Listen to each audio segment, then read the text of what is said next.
Baik, terima kasih atas kesempatan ini, terima kasih atas waktu dan kebersamaan kita pada malam hari ini dalam pendalaman kali ini, sebagaimana yang sudah tadi dikatakan oleh Ibu Dina, bahwa kita akan melihat mengenal lebih dekat Santo Fransiskus Assisi. Tentu bagi kita, Santo Fransiskus Assisi tidak asing lagi, ya. Kita sudah mengenal Santo Fransiskus, paling tidak dia sebagai seorang kudus yang ya berbicara atau berkhotbah dengan burung-burung, atau yang lebih dikenal dengan berbicara atau berdamai dengan serigala di Gubbio. Kalau kita melihat atau bertemu dengan gambar atau patung Santo Fransiskus, seringkali ditampilkan Fransiskus dengan serigala atau Fransiskus dengan burung-burung. Namun lebih dari itu, mungkin kita juga perlu mengenal bagaimana sejarah Santo Fransiskus, masa kecilnya, masa mudanya, dan terutama perjuangannya untuk mengikuti Yesus, pertobatannya. Ya. Maka dalam kesempatan ini saya akan mungkin sedikit lebih, kita katakan lebih ilmiah dalam artian tertentu untuk melihat sejarah Fransiskus sendiri, bagaimana hidupnya, perjuangannya, dan pada akhirnya bagaimana ia mampu bersatu dengan Yesus. Terutama kita juga mengetahui bahwa Fransiskus Assisi dikenal sebagai ya orang yang menerima luka Yesus, 5 luka Yesus dalam tubuhnya yang ia bawa sampai akhir hidupnya, yang ia terima di Gunung Laverna. Baik, untuk lebih dalamnya, saya akan membagikan apa yang sudah saya persiapkan. Nanti bila mana ada kesulitan, saya akan memohon bantuan dari tim untuk membagikannya.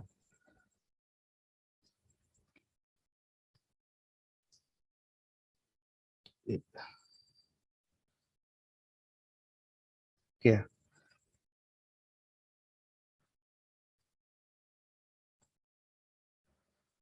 Mengenal Santo Fransiskus Assisi yang hidup antara tahun 1182 sampai 1226. Jadi beberapa tahun ke depan gereja secara khusus para Fransiskan akan merayakan 800 tahun Paskah ya kebangkitan hidup dari Santo Fransiskus Assisi tahun 2026. Namun beberapa tahun ini akan ada peristiwa-peristiwa penting yang akan didalami terutama oleh para pencinta Santo Fransiskus. Ya, di gambar ini adalah patung dari orang tua Santo Fransiskus, lalu di bagian atas tempat Fransiskus di mana dia lahir. Fransiskus lahir, namanya pertama ketika lahir dan dibaptis di gereja San Rufino di Assisi itu namanya adalah Yohannes Pietro Bernardone, nama ayahnya itu Pietro Bernardone, yang adalah seorang pedagang kaya. Ketika dia dibaptis, ayahnya tidak ada bersama dengan ibunya. Saat itu ia atau ayahnya berada di Prancis. Maka ketika dia pulang, ayahnya pulang, ia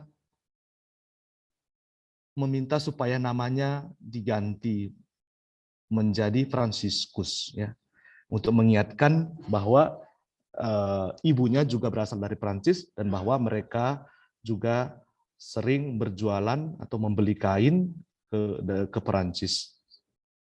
Ia hidup dan belajar di gereja San Giorgio, di gereja parokinya.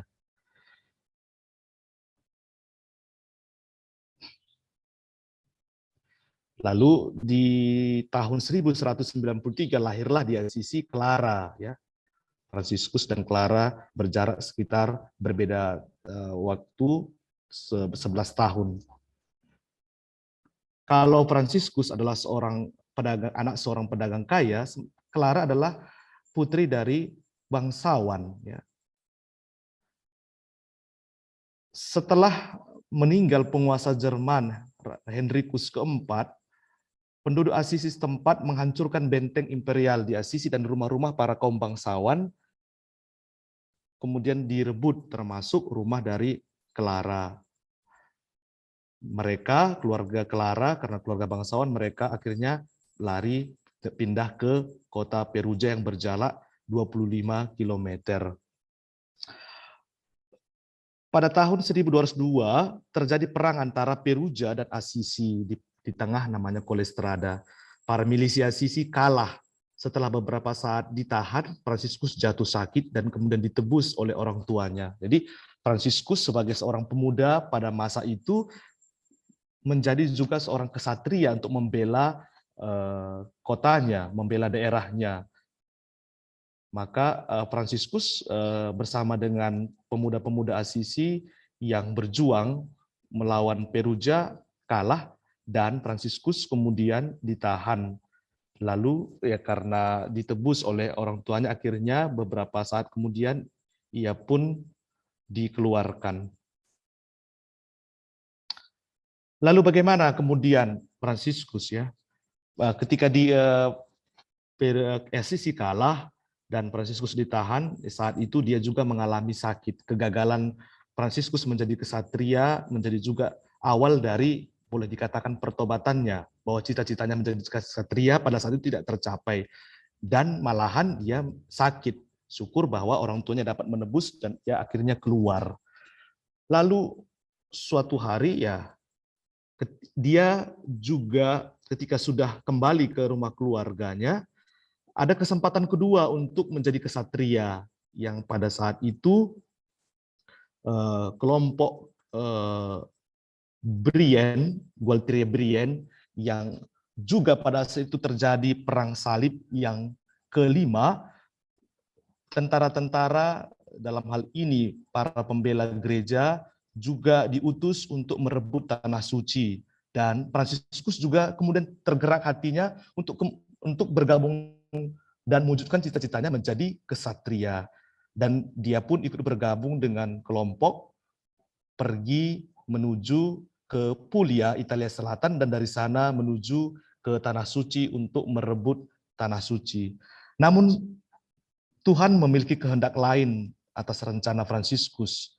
Di Spoleto, malam hari ketika dia sedang tidur, dia pun kemudian bermimpi, dan dalam mimpinya itu Tuhan Yesus sendiri menampakkan kepadanya dan bertanya kepadanya, "Fransiskus, apakah kamu mau mengabdi Tuhan atau mengabdi hamba?" Fransiskus mengatakan, "Aku mau mengabdi kepada Tuhan." Lalu, "Mengapa kamu pergi untuk sesuatu yang bukan mengabdi kepada Tuhan?"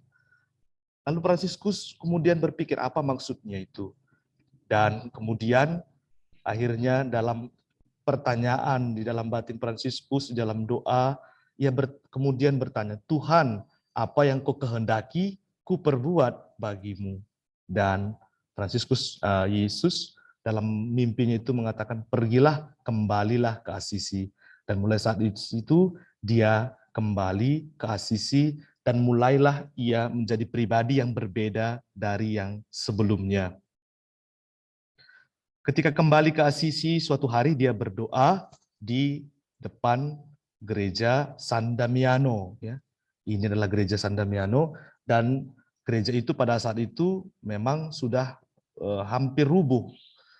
Dan di dalam gereja itu ada salib, namanya salib di gereja San Damiano. Dan dalam doa yang mendalam, Fransiskus mendengar salib itu berbicara kepadanya, "Fransiskus, pergilah, perbaikilah gerejaku yang kau lihat rubuh ini."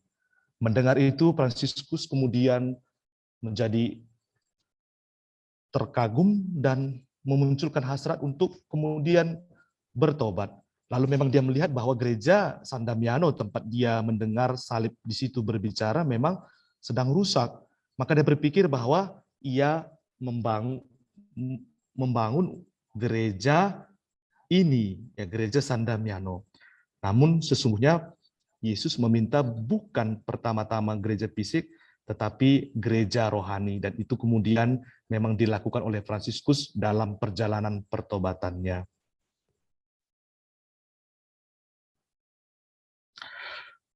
Lalu ketika Fransiskus menjalani pertobatan, ia pun mulai melayani orang-orang kusta. Yang awalnya ia begitu jijik melihat orang kusta, bahkan ia mengatakan melihat dari jauh saja ia sudah begitu memuakkan, apalagi dekat dengan orang-orang kusta. Namun setelah pertobatannya, ia melihat dan dekat tinggal bersama dengan orang-orang kusta, melayani mereka. Maka dalam wasiatnya ia mengatakan, apa yang dulunya pahit, kini menjadi manis. Apa yang dulu memuakkan, kini menjadi kemanisan jiwa dan badan. Dan akhirnya Fransiskus melayani orang-orang kusta di seputar daerah Assisi. Dan memang pada masa Fransiskus terjadi kelompok-kelompok sosial. Ada kelompok bangsawan, ada kelompok pedagang yang mereka berada di pusat-pusat kota, sementara mereka yang sakit, mereka yang miskin, mereka yang berpenyakit kusta berada di luar tembok kota Assisi. Dan pada akhirnya ketika pertobatan Fransiskus, ia pun melayani orang-orang kusta dan tinggal bersama dengan mereka. Lalu perubahan dan pertobatan Fransiskus ini bukanlah mudah. Teman-temannya sebayanya yang selama ini bersama-sama dengan dia, berpesta dan bersenda gurau, akhirnya meninggalkan dia dan menganggap dia gila. Fransiskus dianggap dan dicemohkan oleh teman-temannya, bahkan juga oleh orang tuanya sendiri. Namun pertobatan Fransiskus yang sudah begitu mencintai Yesus tidak membuatnya menjadi surut. Dan singkatnya, apa yang dimulai oleh Fransiskus ternyata pelan-pelan menumbuhkan juga keingintahuan dari saudara-saudara atau teman-teman atau sahabat-sahabatnya yang melihat bagaimana kesederhanaan Fransiskus, namun ia tampak begitu bahagia dan sukacita. Suatu hari, seorang temannya bernama Bernardo ingin bertanya dan mau mengikuti Fransiskus. Dan suatu hari ketika Fransiskus berjalan di pusat kota Assisi, seperti di gambar ini, dalam pusat kota Assisi, lalu ketika Bernardo menyapa Fransiskus, dan Fransiskus berkata, apa yang kau kehendaki? Lalu Bernardo menjawab, aku mau mengikuti engkau. Fransiskus menjawab, aku tidak tahu apa yang harus aku katakan kepadamu. Namun aku sendiri sudah menemukan jalan yang Tuhan sendiri tunjukkan kepadaku. Lewat mimpi di Spoleto, lewat salib San Damiano, lewat pelayanan kepada orang-orang sakit, miskin, dan kusta. Namun Bernardo menyatakan, tunjukkanlah kepadaku. Maka Fransiskus kemudian bertanya kepada Tuhan sendiri, dan mereka pun bersama-sama masuk ke dalam gereja di dekat pusat kota Assisi, gereja San Nicolo, dan Fransiskus mengajak Bernardo untuk masuk ke dalam gereja itu, dan di sana mereka membuka kitab suci Injil, dan ketiga kali mereka membuka kitab suci itu, ditunjukkanlah teks perikop Injil yang menyatakan, jika kamu mau mengikuti aku, hendaklah juallah segala milikmu dan ikutilah aku. Dan Fransiskus mengatakan, inilah yang Tuhan kehendaki untuk kita lakukan. Mulai saat itu, mereka pun menjadi satu persaudaraan dan mulailah mereka melaksanakan Injil secara bersama-sama sebagai sebuah persaudaraan awal. Kemudian bergabung jugalah Egidio dari Assisi, seorang petani sederhana di Assisi yang diterima oleh Fransiskus. Akhirnya mereka pun bergabung dan mereka kemudian menggunakan jubah pertobatan, jubah pertapa. Lalu ketika singkatnya pada musim semi tahun 1209, ketika jumlah mereka 12, Fransiskus dan saudara-saudaranya berangkat ke Roma. meminta izin kepada Paus Innocentius untuk mengesahkan, memberi izin kepada mereka untuk mentaati Injil dan berkhotbah tentang pertobatan. Ketika mereka hanya berada di Asisi, tentu izin itu hanya pada uskup Asisi, wilayah Asisi. Tetapi mereka sudah melewati batas wilayah Asisi, maka Fransiskus karena ketaatan kepada gereja, akhirnya ia pun harus menghadap kepada Paus untuk memohonkan izin resmi dari Paus untuk menyatakan ketaatan kepada gereja Roma yang kudus, sehingga mereka pun dapat diberi izin untuk berkhotbah, terutama lewat kesaksian hidup mereka. Lalu Paus Innocentius memberi izin kepada mereka. Namun sebelum mereka diberi izin, awalnya Paus juga menolak mereka karena mereka datang dengan pakaian yang sangat-sangat sederhana, dan apa yang mereka mintakan itu semuanya berasal dari Injil. Kita ingat bahwa dalam sejarah gereja pada masa Fransiskus banyak sekali kelompok-kelompok yang mau mengikuti Yesus, tetapi pada akhirnya bertentangan dengan Injil dan bertentangan dengan gereja. Maka Paus otomatis tidak dengan mudah memberikan izin kepada kelompok-kelompok tertentu untuk memulai hidup dalam pertobatan. Dan awalnya kelompok ini, kelompok Fransiskus, tidak diterima oleh Paus, diusir. Namun suatu hari dalam mimpi, Paus melihat bahwa gereja Santo Yohanes Lateran yang ada di Roma, yang adalah pusat atau gereja induk, gereja katedral seluruh gereja, hampir roboh.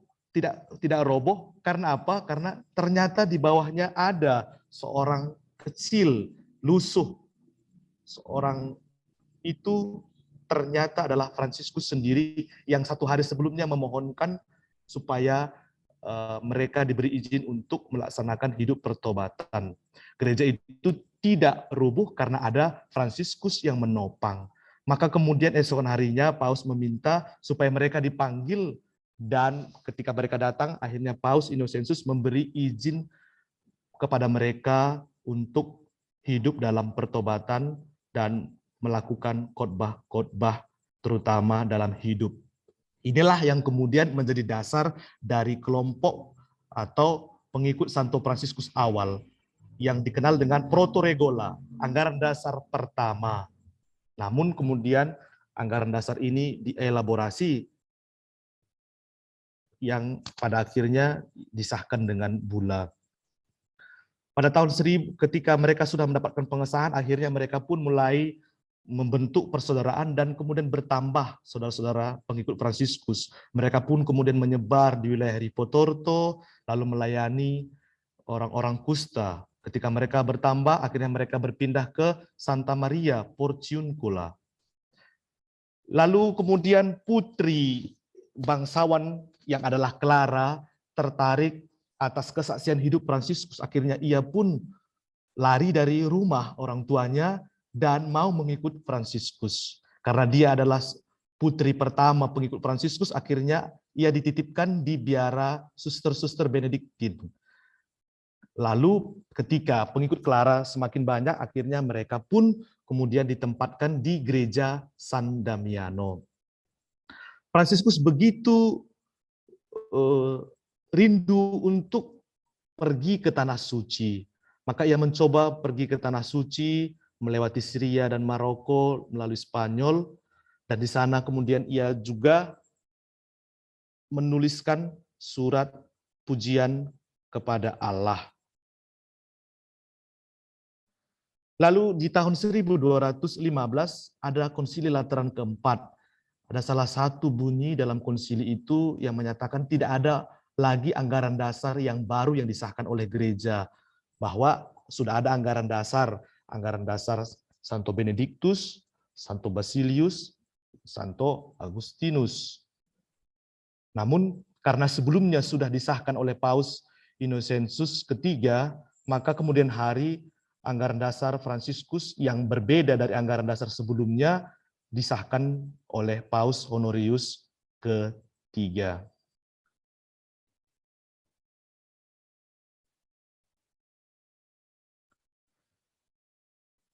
pada tahun 1219 diadakan Kapitel Pentakosta, kemudian diutus saudara-saudara untuk bermisi ke daerah Eropa, dan mereka pun kemudian berkembang di seluruh Eropa. Mereka kemudian diberi izin oleh Paus melalui surat kepada para uskup dan prelatur, ya, imam-imam di gereja-gereja khusus, supaya para pengikut Fransiskus ketika hadir di sana mereka diterima karena mereka itu adalah orang-orang Katolik yang taat kepada gereja Roma, bukan seperti orang-orang bid'ah lainnya. Lalu Fransiskus juga berlayar menuju ke daerah timur, ke Tanah Suci, dan berjumpa dengan Sultan Malik Al-Kamel di Mesir yang terkenal sangat kejam, perwakilan dari kelompok kaum muslim. Fransiskus sendiri meminta izin kepada Paus untuk bertemu dengan Sultan untuk mengadakan perdamaian, bahwa ada cara yang terbaik untuk bisa menempuh perdamaian, bukan dengan perang. Dan Fransiskus diberi izin oleh Paus, dan akhirnya perdamaian yang dibawa oleh Fransiskus ternyata diterima oleh Sultan, dan terjalinlah persahabatan di antara mereka. Dan persahabatan itu ya kemudian menjadi dasar bagi seluruh gereja kemudian, dan kita tahu bahwa Paus Fransiskus juga 2 tahun yang lalu pergi ke Abu Dhabi untuk menyatakan juga sikap perdamaian dengan saudara-saudari kita Muslim. Lalu sebagaimana kemarin sudah kita lihat juga bagaimana para pengikut Fransiskus diutus juga selain ke Eropa, juga diutus ke daerah Afrika, terutama di daerah-daerah yang mayoritas, kita katakan mayoritas Muslim.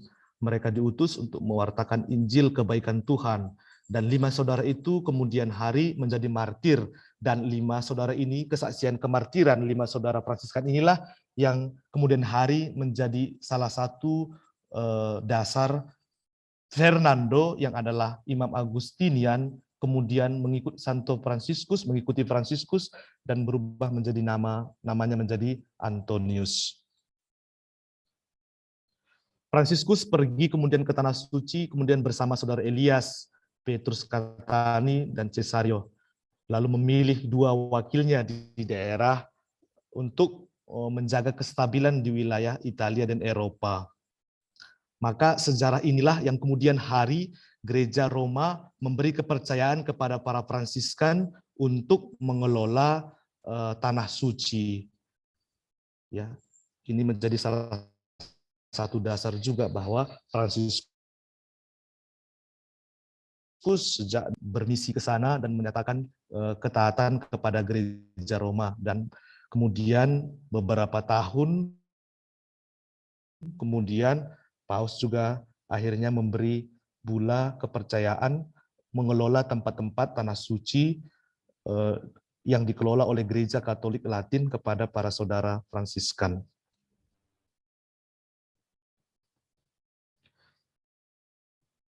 Lalu pada tahun 1221 terjadi Kapitel Pentakosta, di mana seluruh saudara-saudara hadir, dan di sanalah kemudian diutus saudara-saudara untuk bermisi, dan kemudian disusun kembalilah anggaran dasar, karena anggaran dasar ini menjadi pedoman hidup para pengikut Fransiskus yang berlaku bukan hanya untuk mereka atau 10 tahun, tetapi untuk sepanjang abad.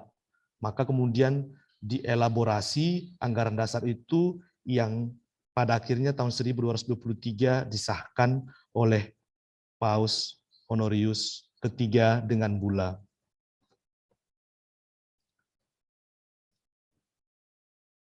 Ya.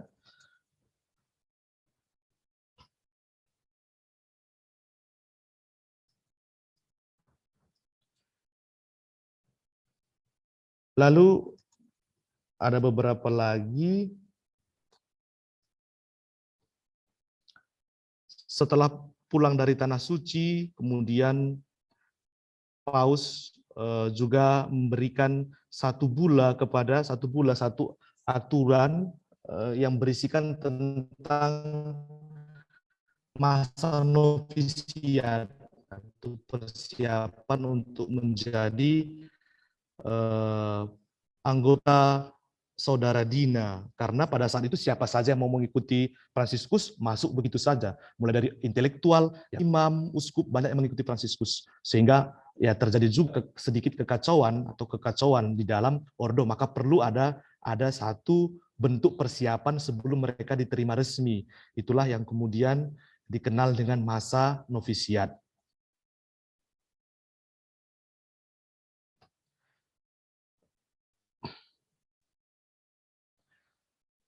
Beberapa poin-poin yang dihasilkan oleh Fransiskus juga adalah bahwa Fransiskus walaupun ia bukan seorang intelektual, dia seorang yang sangat sederhana, ya sedikit tahu bahasa Latin, namun ia sangat jenial, meninggalkan begitu banyak tulisan-tulisan.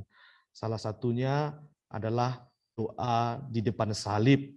Beberapa di antaranya juga salam kepada Santa Perawan Maria, juga surat kepada minister, surat kepada Antonius. Kalau dilihat bagaimana kita katakan intelektualnya, sesungguhnya dari apa yang diteliti, sesungguhnya dia bukan orang intelektual, namun intuisinya, pengalaman imannya begitu mendalam sehingga ia mampu menghasilkan tulisan-tulisan atau apa yang ia katakan yang dituliskan kemudian oleh saudara-saudara begitu luar biasa.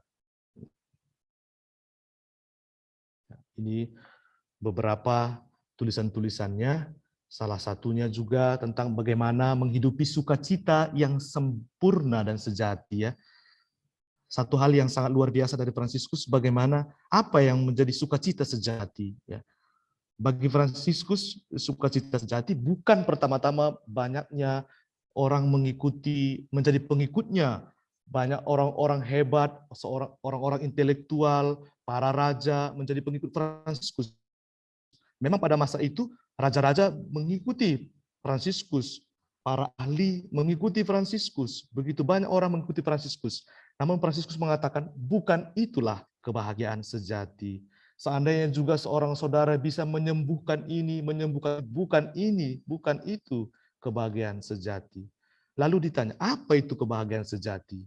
Lalu Fransiskus berkisah kepada saudaranya. Suatu hari ketika musim dingin, ketika kita begitu kedinginan, lalu kita mengetuk biara Santa Maria Porciuncula, biara pertama Fransiskus dan saudara-saudaranya. Ketika kita mengetuk pintu itu pada musim dingin, kita kedinginan, lalu kemudian dibuka oleh seorang saudara dan mengatakan, siapa kalian?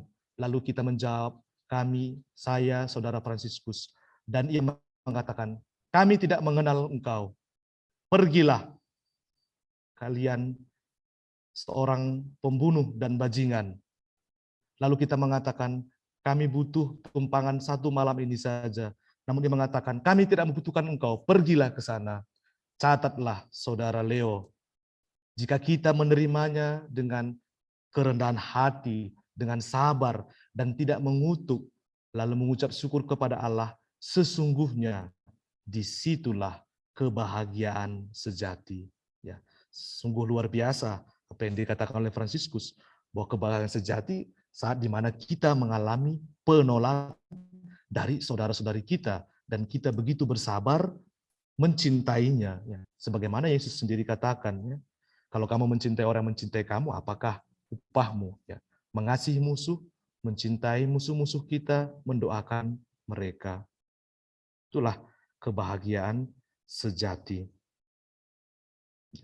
Lalu satu kisah yang luar biasa juga, yang juga menjadi tradisi gereja adalah kandang Natal, ya. Kandang Natal di gereja. Suatu hari di gereja, ini tepatnya adalah gereja, gambar ini, di daerah Ri, Italia Tengah, Fransiskus begitu rindu mau menghadirkan Yesus yang hadir dulu di Bethlehem.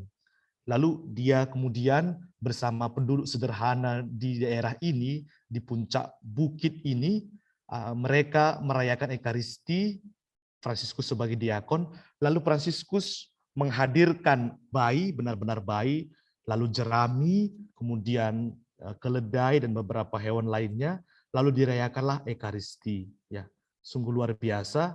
Dan ya, bayi itu diletakkan di bawah mimbar di mana dibaca sabda. Jadi sabda menjadi daging.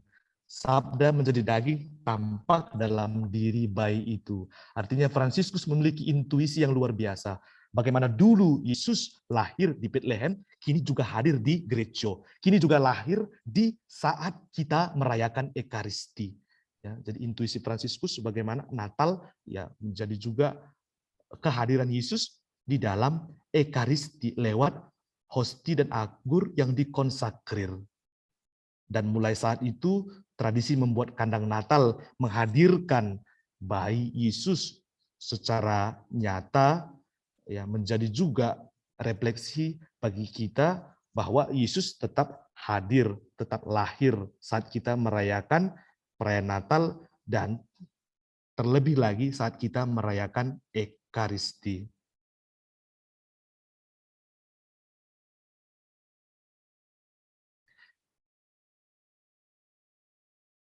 Lalu Fransiskus juga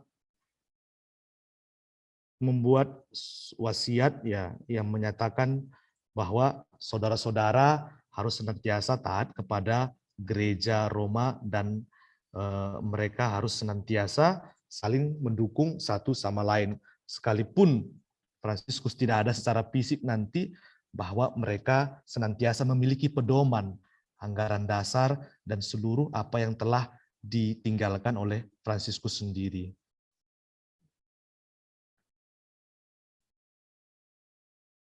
Fransiskus wafat 3 Oktober di Porciuncula di Gereja Santa Maria. Lagi-lagi Fransiskus begitu berdevosi kepada Santa Maria. Maka sebelum meninggal, ia sudah tahu bahwa saatnya akan menghadap Tuhan, maka dia diminta supaya dibawa ke dekat Gereja Santa Maria dan dibaringkan di atas tanah.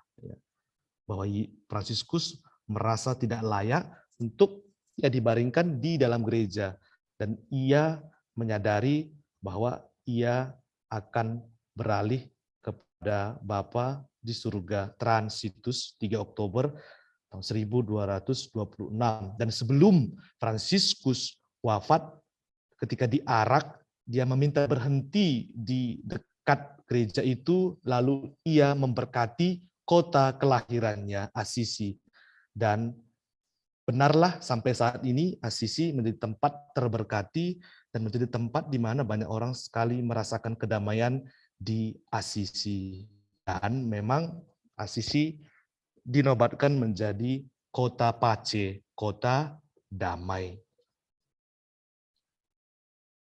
Setelah dia meninggal, dimakamkan di gereja parokinya dan kemudian dibangun basilika untuk menghormatinya. Dan setelah selesai basilika itu, kemudian dia diarak pindah ke Basilika Santo Fransiskus Assisi.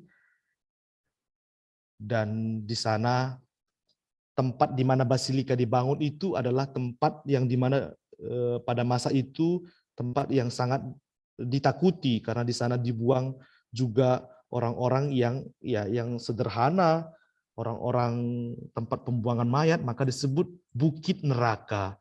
Namun ketika di sana dibangun basilika, akhirnya bukit neraka itu kemudian menjadi bukit surga.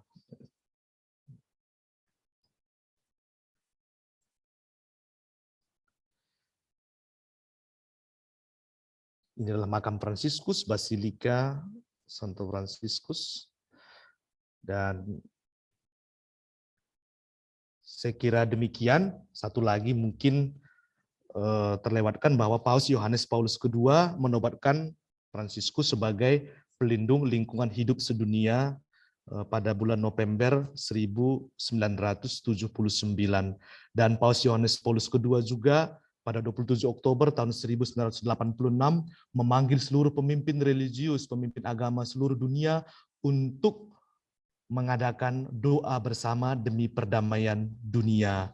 Dan mulai saat itu, ya setiap tahun diadakan di Assisi doa perdamaian dunia. Bukan hanya setiap tahun, tetapi di Assisi tanggal 26-27 diadakan doa bersama untuk perdamaian dunia.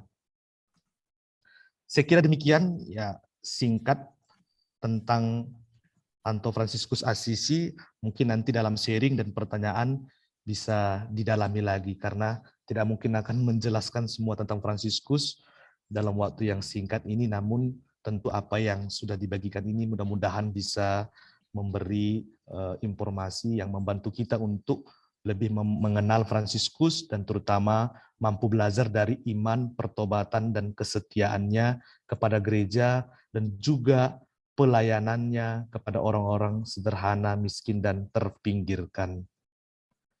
Saya kira demikian saja dari saya untuk saat ini. Saya kembalikan kepada Ibu Lina untuk memandu kita. Terima kasih. Terima kasih Pastor Victor atas pengajaran yang sangat jelas dan mendalam tentang Santo Fransiskus dari Assisi. Izinkan saya untuk memberikan poin sedikit dari pengajaran dari Pastor Victor tadi, bahwa untuk mengikuti Kristus bukanlah hal yang mudah, apalagi dengan teladan dari Santo Fransiskus dari Assisi sendiri. Pada saat pertobatannya, Santo Fransiskus mengalami penolakan bahkan dari keluarganya sendiri. Tetapi tidak perlu takut karena Tuhan pasti memelihara jiwa yang mau bertobat dan benar-benar datang kepada Tuhan. Di sini juga Pastor Victor tadi mengajarkan bahwa dengan pertobatan, maka untuk menjadi pengikut Kristus, kita juga bisa melepaskan segala kelekatan dari diri kita masing-masing, misalnya yaitu dengan melepaskan hal-hal yang duniawi, supaya kita bisa tulus dan benar-benar menjadi pengikut Kristus yang sejati. Dan buah-buah apa yang akan kita dapatkan dari teladan Santo Fransiskus? Kita akan mendapatkan sukacita yang sempurna, yaitu kita walaupun ditolak oleh seseorang, kita tetap berusaha untuk rendah hati, dan kita juga mengucap syukur, juga mencintai orang yang menolak kita tersebut. Dan dari pengajaran tentang Santo Fransiskus Assisi tersebut, kita diingatkan kembali bahwa Yesus selalu hadir di setiap perayaan Ekaristi. Sekian dari Pastor Victor pengajaran tadi. Mungkin